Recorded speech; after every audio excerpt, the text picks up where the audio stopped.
क्या कभी आपने सोचा है कि पेट्रोल और डीजल के दाम बढ़ते क्यों हैं? ये सिर्फ एक राजनीतिक मुद्दा नहीं बल्कि एक गहरा आर्थिक सत्य है। जब आप पेट्रोल पंप पर बढ़ते दाम देखते हैं तो गुस्सा आता है ना?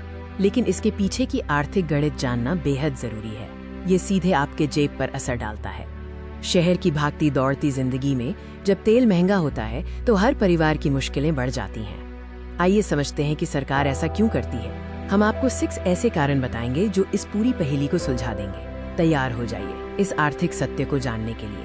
पहला और सबसे बड़ा कारण ग्लोबल है। हम अपनी जरूरत का ज्यादातर कच्चा तेल आयात करते हैं। भारत दुनिया के उन देशों में से है जो अपनी ऊर्जा जरूरतों के लिए दूसरे देशों पर निर्भर है।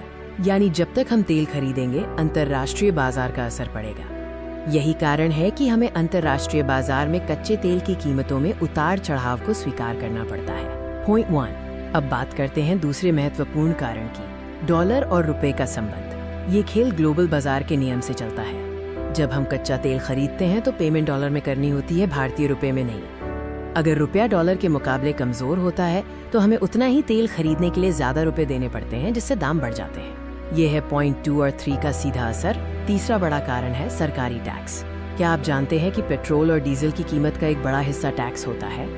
सरकार इस टैक्स रेवेन्यू का इस्तेमाल देश के विकास जैसे कि सड़कें, अस्पताल और शिक्षा पर खर्च करने के लिए करती है। ये टैक्स सरकार की कमाई का एक बहुत बड़ा हिस्सा है और यही वजह है कि सरकार इसे कम करने में हिचकिचाती है। पॉइंट 4। अब बात करते हैं उस असर की जो सीधे आपकी थाली तक पहुंचता है, महंगाई की चेन रिएक्शन। पेट्रोल और डीजल सिर्फ गाड़ियों में ही इस्तेमाल नहीं होते। हर सामान जैसे दूध, सब्जियां और स्कूल बस का ट्रांसपोर्टेशन इसी पर निर्भर करता है।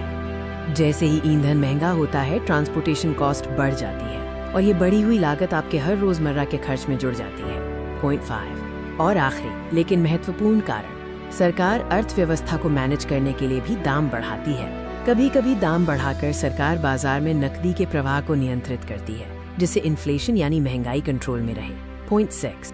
साथ ही सरकार इलेक्ट्रिक व्हीकल्स जैसे भविष्य के स्वच्छ ऊर्जा समाधानों को बढ़ावा देने के लिए भी फ्यूल पर निर्भरता कम करना चाहती है। तो अगली बार जब दाम बढ़ें तो याद रखें, ये सिर्फ सरकार की मर्जी नहीं बल्कि एक जटिल आर्थिक प्रक्रिया है। जरूरी है कि आप इस आर्थिक सत्य को समझें, न कि सिर्फ परेशान हो। समझदारी आपको बेहतर फैसला लेने में मदद करेगी। ऐसे ही और गहरे आर्थिक सत्यों को जानने के लिए हमें फॉलो करें। धन्यवाद।